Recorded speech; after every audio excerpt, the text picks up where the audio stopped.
pero alam niyo po, totoong-totoo salita ng Diyos na kahit ang hindi magagandang pangyayari, kayang gawin ng Diyos na mabuting bagay. Sabi, yung all things work together for good to them that love God, to them that are called according to His purpose. Nangyayari lang yan pag marunong po tayo makinig at magdesisyon ayon sa salita ng Diyos, katulad ni Joseph. Dahil sa kanyang pangyayari, tinakasan niya, marahil sasabihin ng mga kaibigan niya, ito naman, hindi pa pinatos. O di ayan, ikaw tuloy na yun, kinasuhan ka pa. Yung pangalawang panaginip naman niya, yung mga stars at saka buwan at saka araw, ay nagbow din sa kanya. So makikita natin naganap yon nung si Joseph na po ang namamahala. Dahil siya ay hindi nagsasalita ng kanilang lingwahe, ang sinasalita niya ay yung natutunan niya sa Egypt. Yun ang kanyang language. So, hindi siya nakilala ng kanyang mga kapatid. At naganap na ang pangarap ni Joseph. Ama, alam ni Jesus ang magaganap sa kanya kapag siya ay bumaba sa lupa. Hindi yun inilihim. Plano nga eh. Kaya sa plano, siguro silang tatlo, ang Diyos Ama, ang Diyos Banal na Espiritu, at ang Diyos Anak ay nagplano para sa kaligtasan ng bawat isa sa atin. Siya'y taong-tao. Okay? Bakit niya nagawa yun? Nasabi ko na po ito sa inyo noong mga nakakaraan. Bakit nagawa ng Panginoong Jesucristo? He is full of the Word. He is full of the Spirit. At siya ay punong-puno ng panalangin sa kanyang buhay. Kaya nga magtataka tayo, bakit ba si Jesus ay talagang pray ng pray? Diyos pa nga siya. Hindi. Kaya niya ginawa yon para mag-set siya ng example para sa ating lahat. Na kailangan nating manalangin, kailangan nating magbasa ng Bible.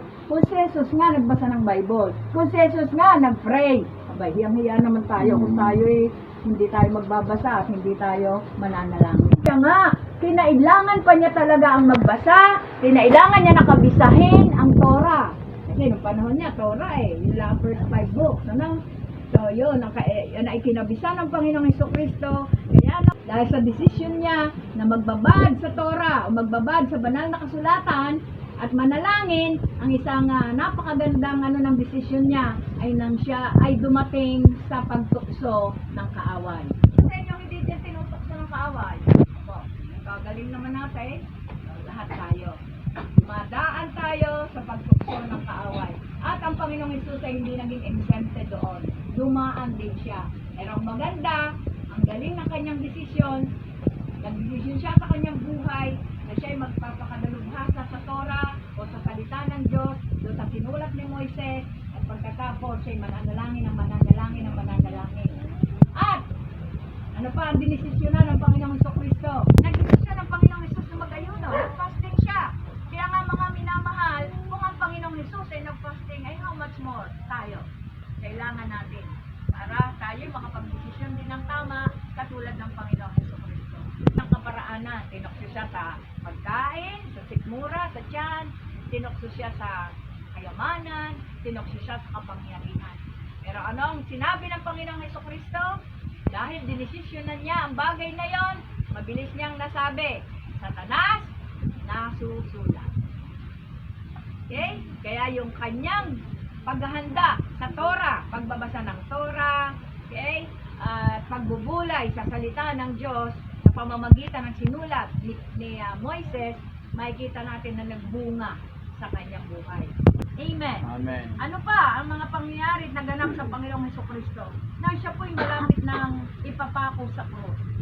Abay, kung tayo kaya ang magkaladkad ng cross, at tayo mismo ay kaladka rin, tapos meron pa tayong pasa ng cross, ano kaya maramdaman natin? Sobrang pagod, sobrang hirap. Na nakaramdam siya talaga ng pagod. Nakaramdam siya talaga ng pain. Abay, ikaw ba naman ang kaplitin ng gayo, natanggal ang laman, ikaw ang koronahan ng tinik, okay? Ano pa? Ikaw kaya ang nung tinusok ay nasa kanuan na yun nasa krus na. Ano pa ba ang ginawa sa kanya? So yun, nampas ng na merong bola yon, na merong tinik-tinik, na pag inihampas din itang kabtil, sabi na matatanda, kabtil ang laman, dala. Okay? Sinurunahan ng tinik, pinagpasan ng krus, tapos ay dinuroan, sinuntok, etc. Kung ano pang ginawa sa kanya. At bilang tao, parang yung katawan niya ay parang gustong-gusto na sumuko.